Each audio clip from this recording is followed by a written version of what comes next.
Sejam muito bem-vindos ao primeiro FUCast, Conectando Negócios, o podcast oficial da FUCAP. E pessoal, esse é o primeiro episódio, onde nós estamos decolando o FUCast, o podcast, onde nós temos como objetivo trazer muito conteúdo e conteúdo de qualidade, de negócios, de liderança, de gestão, enfim, tudo o que é conteúdo de qualidade você vai acompanhar aqui com a gente, ok? Meu nome é Everson, sou o CFO da FUCAP. Quem vai me acompanhar hoje no bate-papo de estreia é o Valsemiro Nossa, CEO e presidente da FUCAP. E hoje, para estrear com chave assim, de diamante, né? A gente vai abrir a porta com chave de diamante. Vou simplesmente falar o currículo dessa pessoa aqui, Flávia Raposo. Atua na área de contabilidade há mais de 20 anos, atuou como controller do grupo Hortifruti e do grupo AEBS. Desde 2010 é professora de graduação, MBA e mestrado na FUCAP. Desde 2020 atua como CFO da Extrafruti, é doutora em ciências contábeis, tem mais, tá, gente? É mestre em contabilidade gerencial.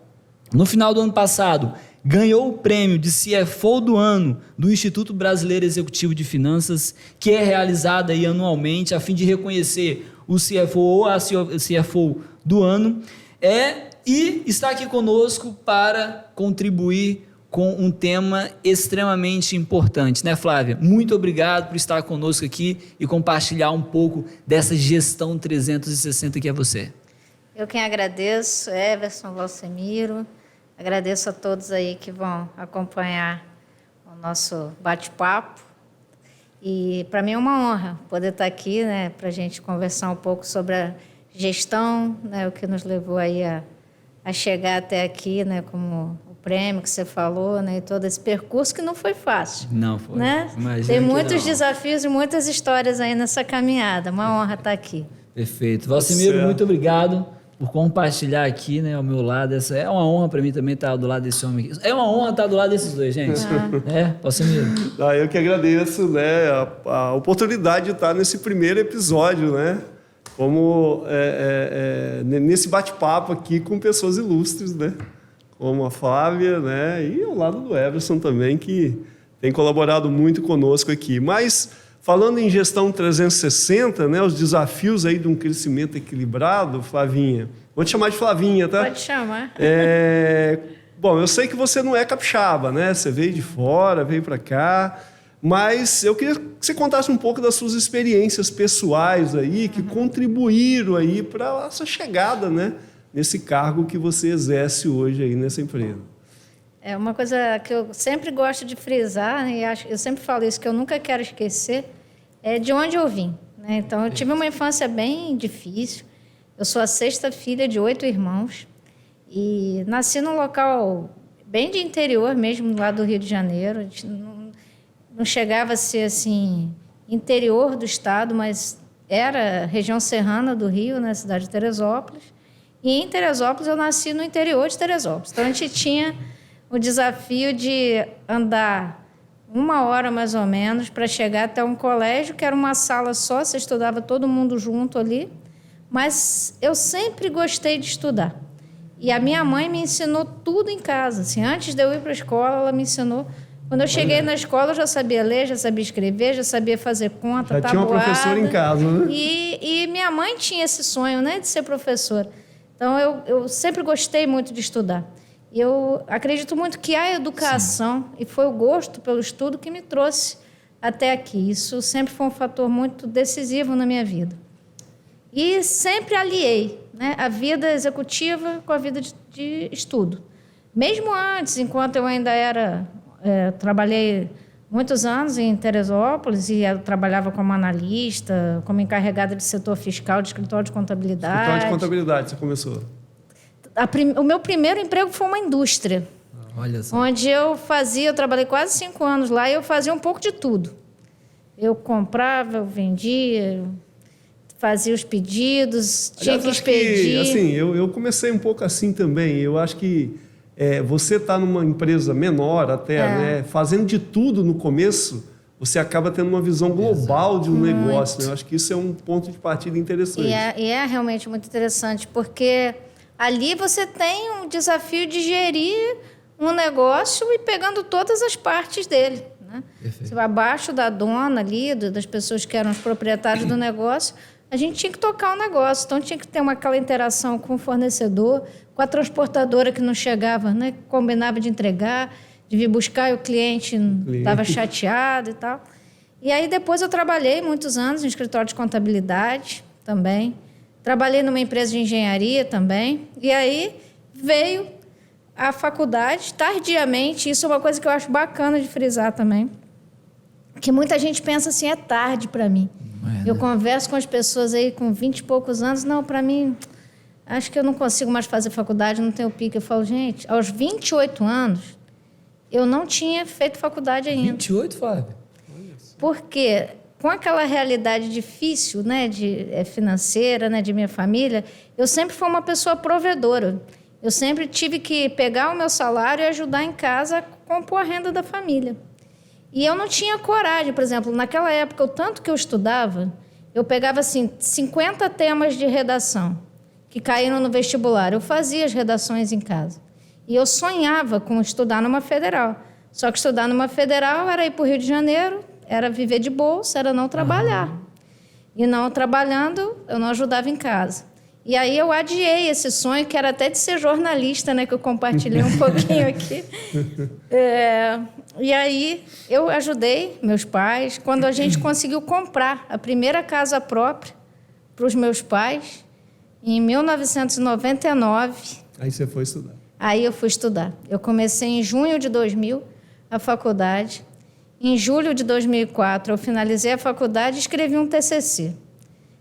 Enquanto os meus amigos estavam reclamando se tinha que apresentar TCC, se não tinha que apresentar TCC, eu procurei escrever um TCC que fosse adequado, né? Que fosse uma coisa, né? Que representasse os meus anos de esforço. E com esse TCC, eu ganhei um prêmio aqui na FUCAP. Sim, eu lembro. Que foi a segunda edição do prêmio Eliseu Martins, que depois passou a se chamar Excelência Acadêmica. E com isso eu ganhei a bolsa de mestrado. Mas como vir para cá? Eu não tinha dinheiro para nada, né? Eu tinha o dinheiro de pagar as contas do mês e ajudar em casa. Mas eu falei, eu também não posso perder essa oportunidade. E aí, que também é uma outra coisa bacana de frisar, que são as relações que você constrói ao longo da vida. Então, na sala de aula, aqui no mestrado, tinha um amigo que era diretor de uma empresa, da Hortifruti, no caso, né? Como vocês já citaram o meu currículo aí, não tenho problema de dizer. Ele era meu colega de sala e surgiu o convite para eu gerenciar o setor contábil e fiscal da Hortifruti na época, quando a empresa estava num momento de transição de empresa familiar para receber um fundo de investimentos. Que momento, e aí Fábio? Que momento bom, né? De aprendizado, inclusive. Total. Então, assim, eu penso que a vida da gente é feita de escolhas, né? E as escolhas que eu fiz ao longo da minha trajetória, de duvidar mesmo daquele destino que estava traçado, né? De ficar dentro naquela comunidade onde eu nasci, e de acreditar que era aquele ali o limite, eu nunca acreditei que fosse. E aí, estudando, e sempre pelo gosto do estudo, pelo gosto de conquistar, eu cheguei aqui em outubro de 2005, eu mudei, né? Eu comecei o mestrado em fevereiro de 2005. Em outubro eu mudei e nunca mais voltei, né? Que diz que se beber dessa água não volta mais, né? Volta não. E aí fiquei aqui, e aqui eu construí minha carreira, assim, passando por muitos desafios, né? Não foram 18 anos fáceis, e acredito que o prêmio do IBEF no ano passado, ele não representou o que eu fiz em 2023, né? Exato. Eu penso que foi uma trajetória ao longo dos anos aqui no Espírito Santo, que é a terra que eu amo e que eu adotei, né? Para mim, eu sempre brinco que meu coração já é capixaba, né? E é um pouco isso. Então, eu acho que os pilares da minha vida sempre foram isso, né? Acreditar, né? Confiar realmente e trabalhar muito, né? Lembrando de um outro professor, ele sempre falava alguns segundos de inspiração e muitas horas de transpiração para você poder ir conquistando as coisas na vida, né? Aridelmo fala muito isso. Legal. E Flávio, e essa experiência, que experiência, né? Que experiência de vida. né? Eu não estou falando aqui experiência somente acadêmica, né? Experiência de vida que eu tenho certeza que isso ajudou e ajuda no seu dia a dia como uma CFO e, principalmente, né, direcionando como uma líder, né, direcionando a tua equipe. E como é que você acredita, né, dentro hoje, como dentro do seu cargo, como uma diretora financeira do Extrafruit, uma empresa com muito potencial humano que nós temos ali dentro, né? Como essa tua experiência de vida, ela contribui ali para a tua gestão no seu dia a dia? É interessante que eu acredito sempre nisso, né? Que tudo começa pelo elemento humano mesmo, pelas pessoas. Então, nós temos um envolvimento muito grande das equipes, assim, uma liderança mais horizontal. A gente tem uma equipe enxuta de diretores, nós somos 3 diretores para uma empresa de 1.400 colaboradores, com 1.400 bases espalhadas, né? Em outros estados também. Então, é um desafio a cada dia, mas a gente sempre coloca isso em pauta, assim. O elemento humano, para nós, é o mais importante. E o lucro, ele é a consequência. A gente sabe que várias empresas que buscam o lucro com avidez, o lucro pelo lucro, elas, por fim, acabam se frustrando, porque o lucro ele é a consequência daquilo que você constrói a cada dia. E quem é que constrói? Não é um diretor sozinho, né?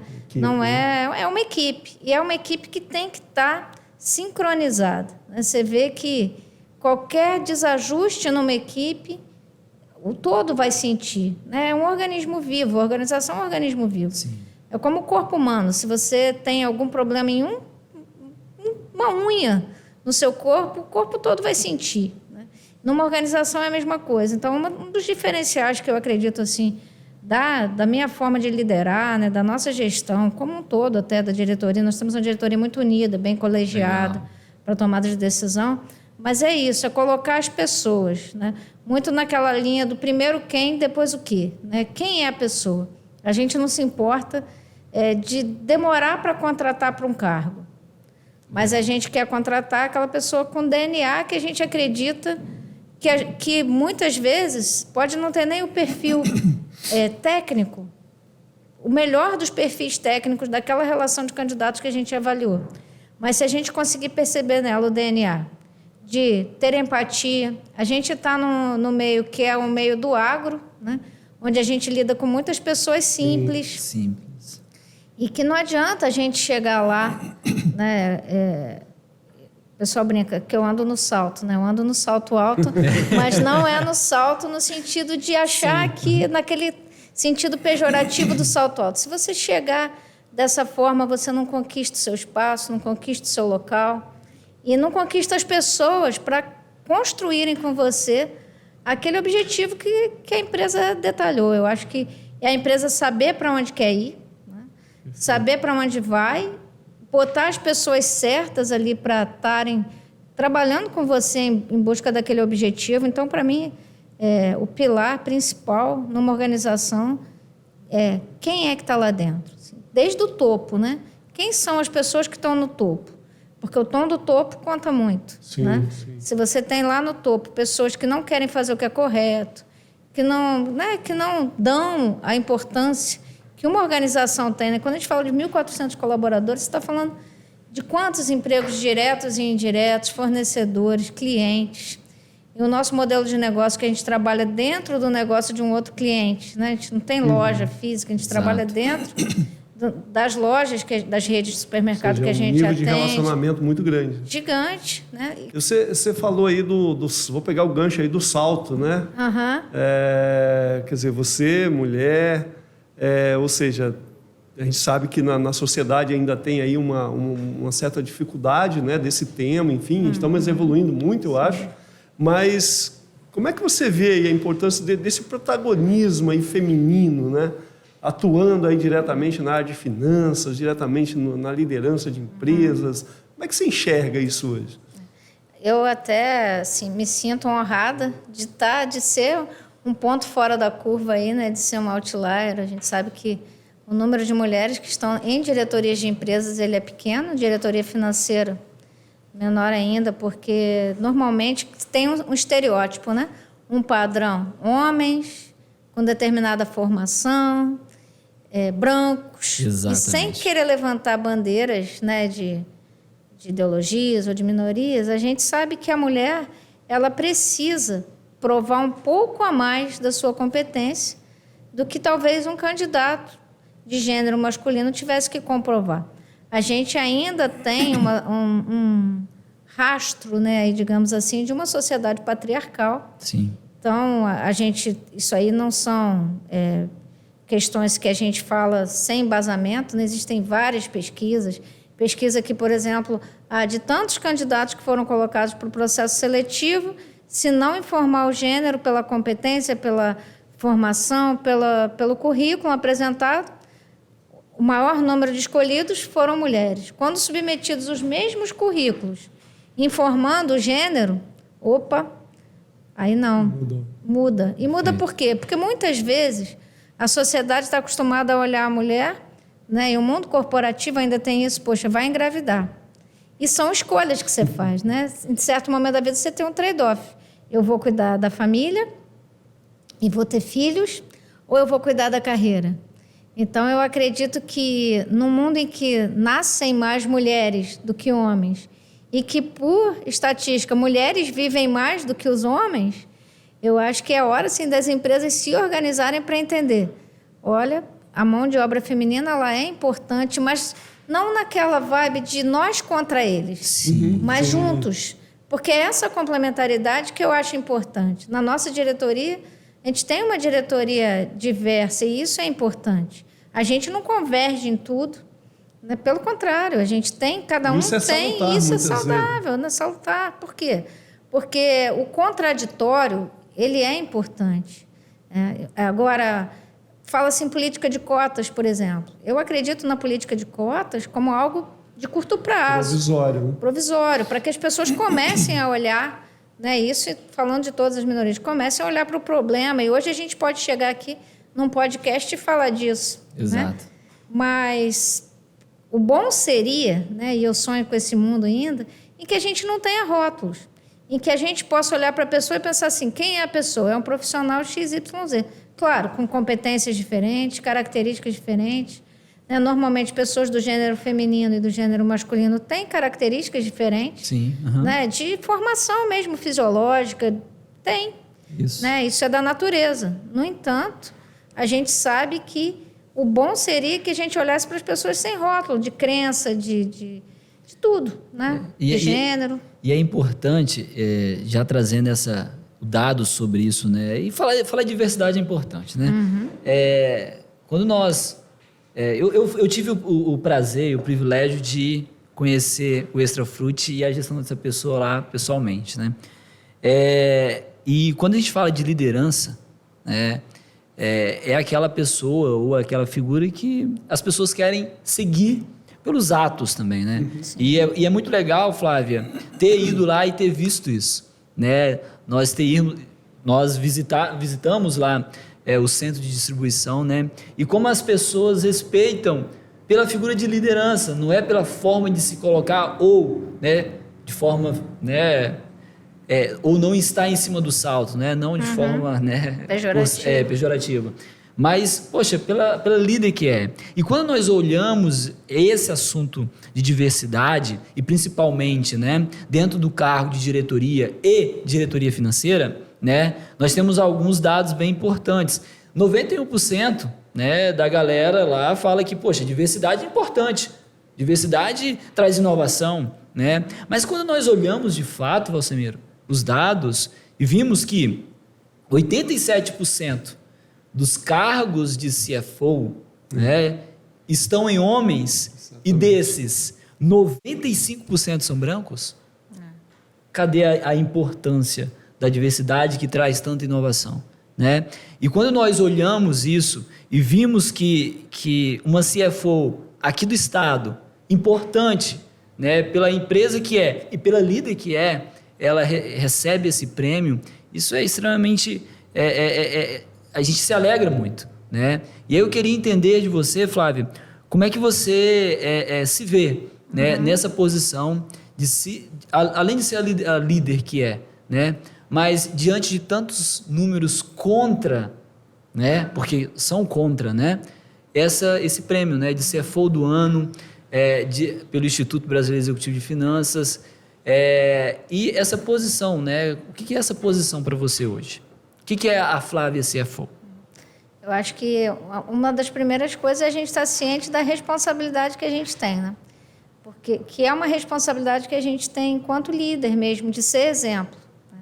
Tem uma frase que fala que palavras convencem, mas o exemplo arrasta. Isso. Então, eu acho que ser exemplo para uma geração. Tanto que quando eu recebi o prêmio, eu dediquei a todas as mulheres que lutam para ter seu espaço no mercado de trabalho. Que legal. Né? E reconheci ali que o primeiro exemplo de liderança em meio à adversidade foi a minha mãe, né?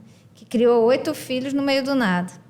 Então, assim, acho que a primeira coisa é isso, é a gente ser fiel àquilo que a gente faz. Tem que estar coerente com o que a gente fala. E eu penso, né? Por isso que eu falei que o prêmio foi em 2023, mas ele não representa só o ano de 2023, representa uma caminhada. Porque quando eu cheguei aqui no Estado, ninguém me conhecia. Eu construí uma reputação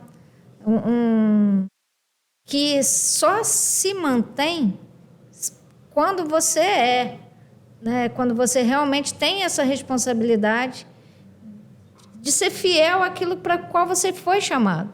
Qualquer líder, em qualquer situação, em qualquer organização, e a gente que, né, Valcemiro, tinha lá a professora da escola, eu falo Valcemiro porque ele foi criado mais ou menos, né, num ambiente parecido. Né? A gente tinha aquela professora da escola, a diretora da escola, eram pessoas que a gente mirava. Se um dia eu quero ser igual a dona Beatriz, lá, que foi minha primeira professora, lá, que era diretora, né, da escola, tinha vários papéis na escola. Né? Mas é isso, acho que ser o exemplo, eu acho que é o grande ponto que traz essa preocupação e a responsabilidade com aquilo que você fala, com aquilo que você faz, mas isso sem peso, né? Isso precisa ser leve. Sim. Né? Isso precisa ser... E quando a gente né? Porque máscaras não se sustentam, né? Quando você realmente é fiel àquilo que você acredita, você ganhou por quê? Por causa de uma trajetória que não foi maquiada, é uma trajetória que conta uma história de vida. Então, eu me sinto, primeiro, honrada de ter sido reconhecida dentre tantos. Né? O fato de ser mulher traz para mim aumenta nessa responsabilidade esse peso do ser exemplo, no sentido de que eu sei que eu recebi muitas mensagens, muita gente pedindo para seguir nas redes sociais, me falando assim, ouvi falar de você, ouvi falar do seu prêmio, alguém me falou, você me representa. De várias pessoas eu ouvi isso, né? Você me representa. Isso é legal. Vários níveis, cara.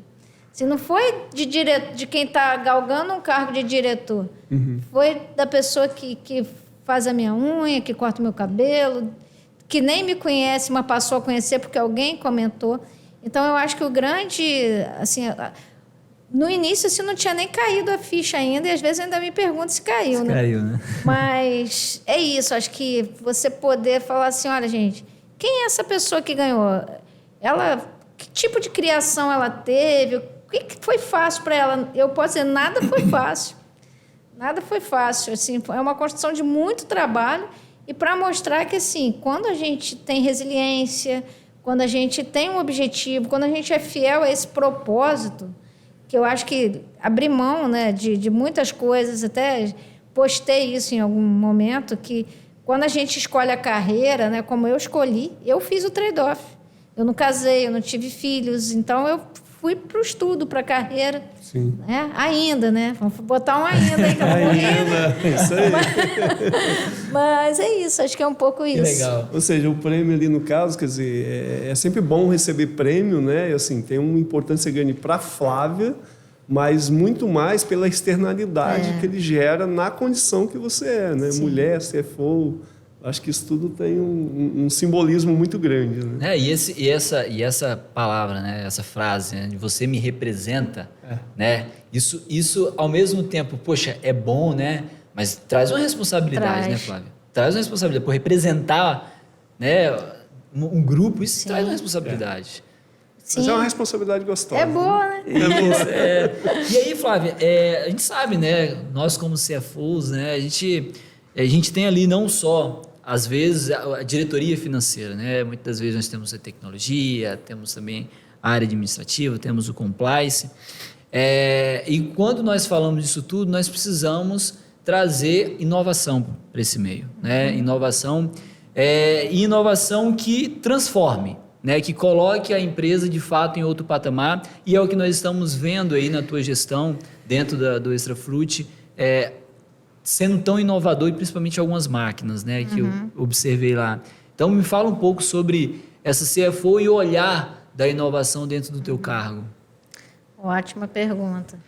A gente tem uma questão interessante pelo meio que a gente está, né? Do agro. Tem muita gente que pensa que vê uma maçã, um produto qualquer lá na banca do supermercado, acha que foi o tio que colheu lá no pé, né? Não sabe qual que é a tecnologia que tem por trás hoje, né? Para você ter a banana ali madura na banca, e você ser competitivo, né? E você ter isso em larga escala. A gente atende mais de 60 lojas aqui no estado, fora as vendas que a gente faz sem fazer a gestão, né? Então, a inovação para nós ela é constante, porque o nosso próprio negócio ele é um negócio inovador. Tá? A gente costuma dizer que a gente tem um negócio híbrido, porque nós não somos varejo, mas a gente está lá numa espécie de shopping. A gente está dentro da loja do cliente, né? Vai ter os nossos funcionários lá que vão estar preocupados se a banca está arrumada com banca baixa, né? Que às vezes você vê ali uma banca cheia de produto que vai ficando lá embaixo, ele vai perdendo mais, né? Então você está ali a banca com o produto que está adequado, vai ter um repositor que vai estar sempre olhando para colocar a melhor mercadoria ali, ele está lá dentro da loja do nosso cliente, isso por si só já seria um negócio diferente, né? Porque você é varejo, você é atacado. Perfeito. E nós somos atacadistas de essência, porque a gente compra em atacado e a gente distribui. Mas nós temos praticamente uma mini indústria, como a gente costuma dizer, onde a gente faz processo de transformação. Processo de transformação. A gente faz suco, né? É a fruta espremida, não tem nenhuma adição de nada. Legal. É a fruta espremida, a gente tem o produto pronto para consumo, que já olhando para essa própria modificação das famílias, né? Hoje, quem quer ficar descascando aipim, abóbora para fazer uma sopa, ninguém tem tempo para isso, né? Só abrindo parênteses aqui, Valcimiro. Pessoal, se você está gostando desse bate-papo aqui, dessa resenha aqui com a Flávia, né? Esse nível de conteúdo que nós queremos levar para vocês, tá? Então, por favor, segue lá nossos canais, tá? No YouTube, nossas redes sociais, compartilha esse link com os amigos, para que realmente o conteúdo de categoria, né? O conteúdo realmente importante possa chegar a mais pessoas. E, lógico, comentem lá nesse podcast, beleza? Mas, Valcimiro, só tem uma questão desse processo transformacional aí, de transformação de mercadoria que eu falei com a Flávia. Tem um produto lá que se chama, eu compro muito, sabe, para minha casa, mas eu só não gosto do nome. É salada tricolor. Não gosto desse nome tricolor, né? Tricolor. Esse negócio de tricolor não vai bem. Porque não tinha salada preta e branca, entendeu? Não tinha como fazer preto e branco, só tricolor. Mas é isso, a gente tem, então, um negócio que envolve uma indústria de produtos minimamente processados, o varejo, um atacado que funciona dentro da loja do varejo. A gente costuma dizer que a gente é uma grande beneficiadora de alimentos. Perfeito. Então, muitas vezes você tem uma empresa que ela vai ter só a classificação, por exemplo, da maçã. Tem várias empresas no sul do país que fazem, por exemplo, a classificação da maçã. Nós fazemos a classificação de vários produtos, a higienização. Então, a gente foi verticalizando o nosso negócio. Uma outra coisa importante também é o chegar próximo do produtor. Né? Eliminando um elo da cadeia aí, né? Trazendo a proximidade, né? Com o produtor e dando mais dignidade para esse produtor, remunerando ele melhor, tendo, né, para ele a possibilidade de saber que ele pode plantar, que ele tem para quem vender dentro dos padrões de qualidade. Nosso produto é totalmente rastreado.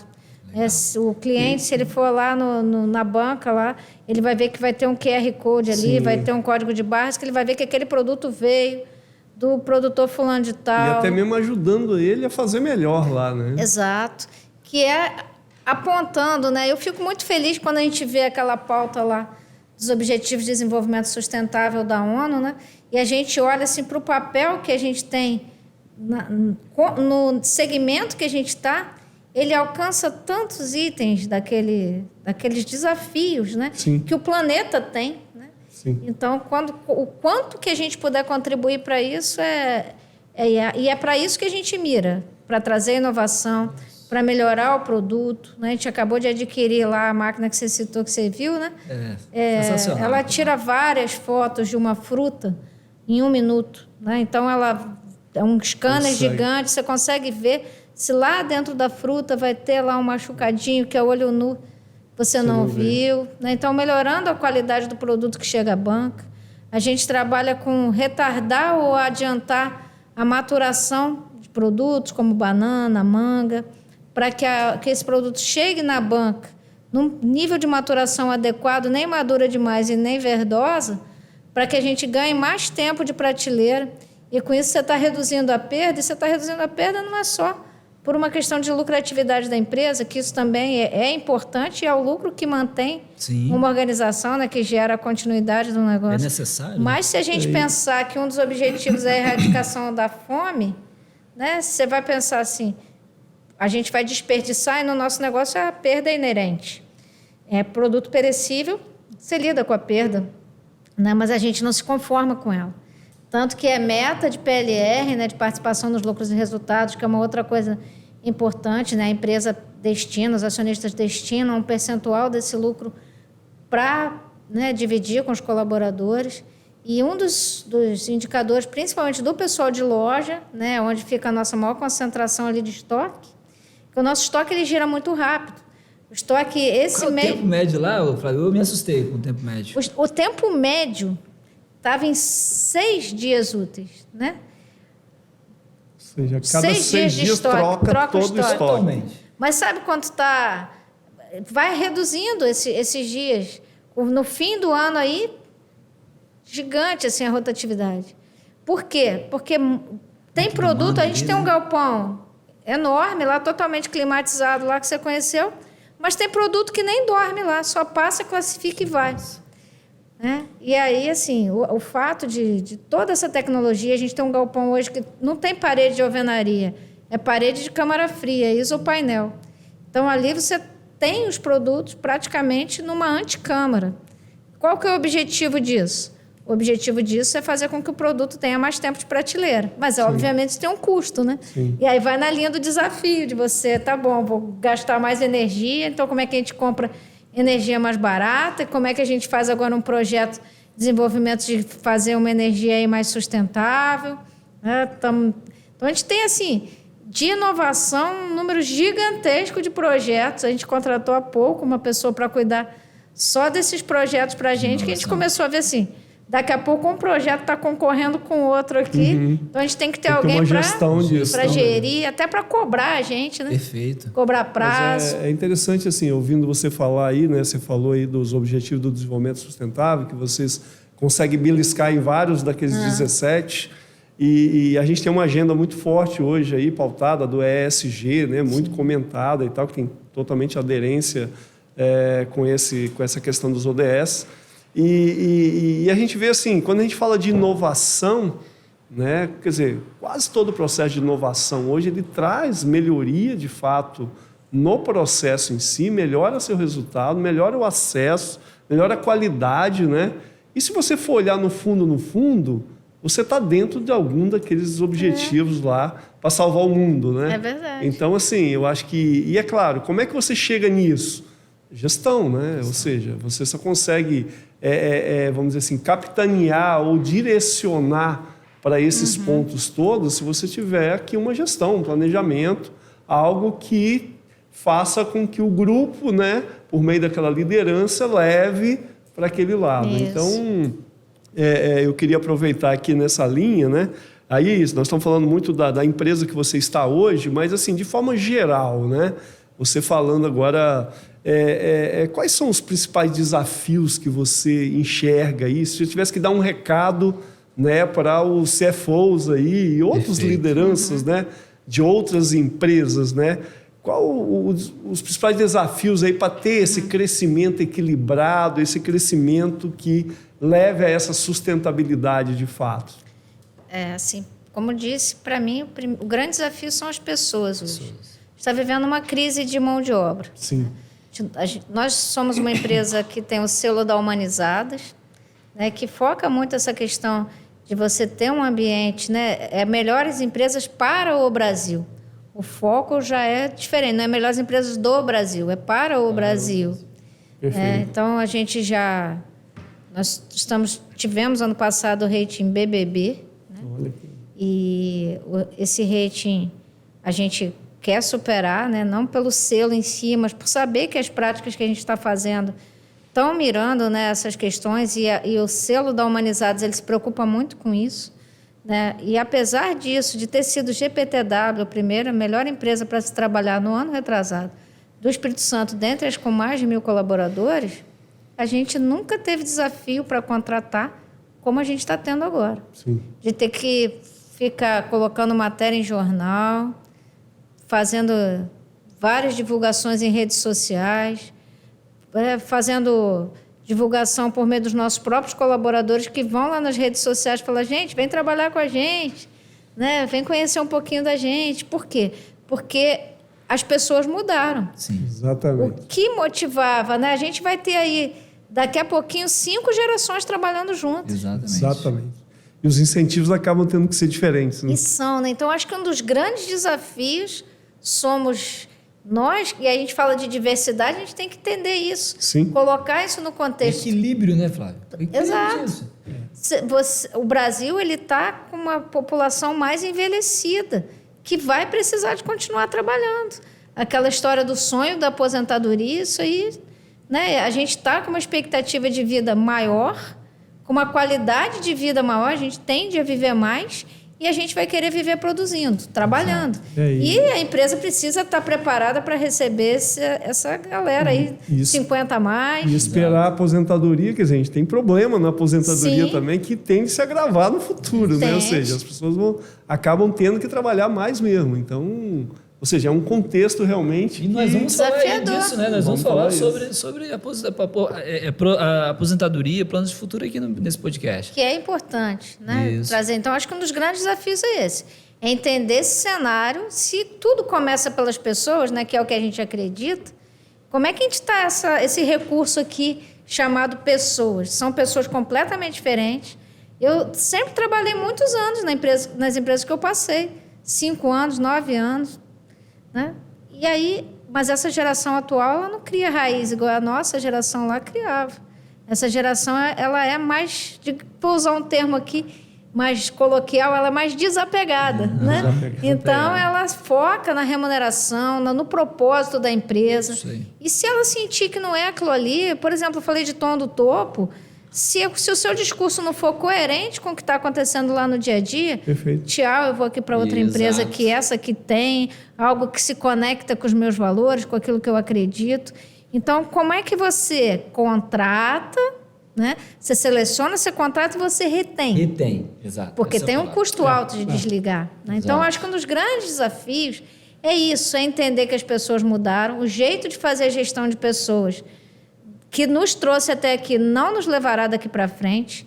Falar de diversidade, criar uma declaração de diversidade, costumo dizer que o papel aceita tudo. Isso é a parte fácil. É a parte difícil fácil. é concretizar. O difícil é você realmente dar espaço e conviver com essas inúmeras gerações convivendo junto, com percepções de mundo diferentes. Né? E como a equipe é importante, né, Flávio? Porque assim, você falou aí da retenção, né? E é retenção mesmo, porque assim, toda vez que nós temos um ciclo, né, dentro da empresa, principalmente para equilibrando essas diferentes gerações, diferentes formas de pensar, quando a gente pensa em equilibrar isso, é dar continuidade ao negócio. Porque muitas das vezes essa saída, né, esse ciclo leva com as pessoas também, né, se você não tem um processo de treinamento muito bem equilibrado ali, projetos da empresa. E aí... O know-how, né, vai junto. Se tiver uma boa gestão do conhecimento, os conhecimentos vão Gestão do conhecimento, essa é a palavra, né? E aí, nós estamos aqui, pessoal, falando de uma CFO, de uma diretora financeira. E aí, mas estamos falando de gente aqui. Falando de gente, né? É o maior e melhor ativo. Sim. Né? Acho que se resume isso. E aí, quando nós olhamos isso, e aí existe uma pesquisa, né, que vai, assim, talvez contra do que as pessoas pensam do que é um diretor ou diretora financeira, né? Poxa, a pessoa... Não. Pelo contrário. O estilo de liderança, e é por isso que vocês estão vendo isso aqui, é de mentoria. Você se coloca como mentor. Esse é o estilo de liderança de uma CFO. Sim. Né? É resiliente, é tolerante e é flexível. Flexibilidade é a palavra-chave, talvez, para esse equilíbrio, né, Flávia? Tem até aquele conceito de antifrágil, né? Que eu acho que é um pouco isso, né? Acho que é a gente saber, né? Esses dias aí, estava conversando com um colega da equipe e eu chorei. Aí ele disse assim, chorou? Eu falei assim, eu chorei. Eu chorei no meio da conversa. E ele falou assim, é bacana, Flávia, ver essa sua fragilidade demonstrada aqui. Eu falei assim, isso é confiança, né? De poder chorar na sua frente. Porque dizem, né, que a gente não sangra na frente de tubarões, né? A gente não deve sangrar na frente de tubarão. Mas a gente tem que saber que respeitar a diversidade é isso. Nossa. É saber que num dado momento eu posso chorar, você pode chorar. Às vezes o dia a dia ali é pesado e faz parte da resiliência também, faz parte do enfrentar os desafios. Um dia você pensa assim, como que eu vou sair dessa situação? Né? Então, eu penso que hoje um dos itens lá, um dos objetivos lá da ODS também é a saúde mental.